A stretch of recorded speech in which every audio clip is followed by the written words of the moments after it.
I was actually backstage talking to Heidi, and she was like, I want the mic in the stand, but if you could set it at about your forehead, because she's much taller than me, that would be really helpful. So I was learning where to put the mic stand. Spike.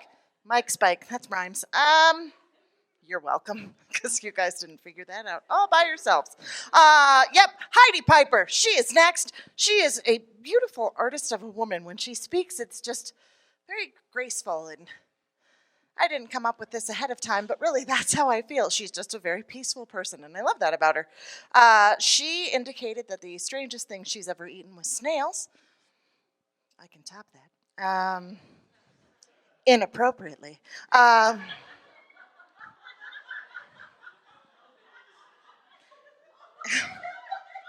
really sorry, you guys. I'm in a mood, and now my glasses are steaming. Do you guys see this? I just embarrassed myself. All right, and yeah, it doesn't really even matter what's on here right now. Let's get serious, because I just fucked that. So let's take a moment to get that out, because Heidi's going to talk very insightfully and beautifully about heartache. So let's just take a deep breath together now. Okay, forehead. All right, good job, you guys. That's forehead, right? She's not this tall, but this is what she said. Oh, by the way, I'm supposed to say hi to Ashley.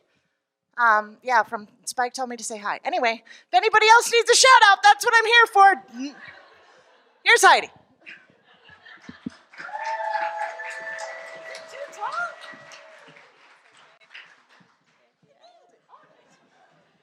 So glad you made me laugh. Not feeling very graceful right now. What some people know about me is that I led global innovation for iconic brands, which accounted for cumulatively over time about $100 billion worth of sales.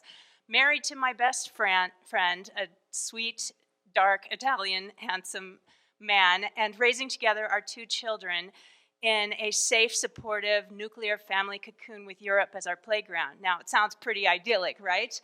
And it was. But what might surprise you is that about 5 years ago, I started wondering if I was really in the right place, doing the right things, and being the right person. And with these questions, I started reading that we are needing, as a human race, to up-level how we interact with each other and the planet to secure our long-term survival.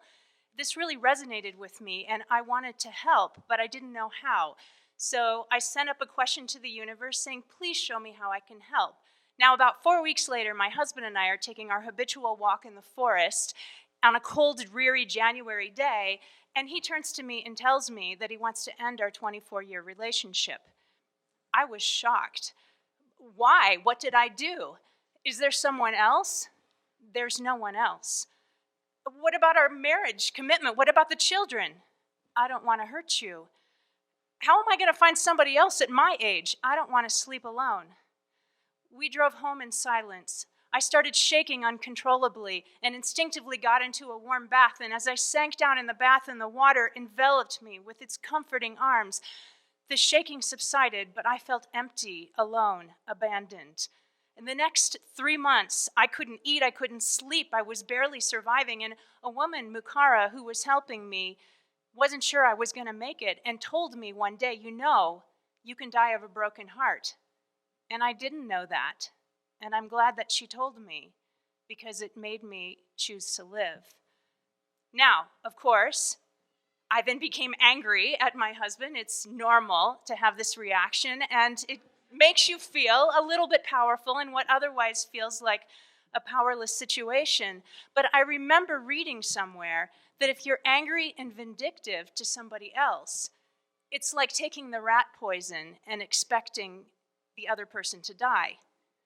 And I was really barely hanging on. I could not afford to put any poison in my system. And so for the sake of myself and my children, I decided in that situation to choose love for my husband, to only act towards him and speak to him and about him with kindness.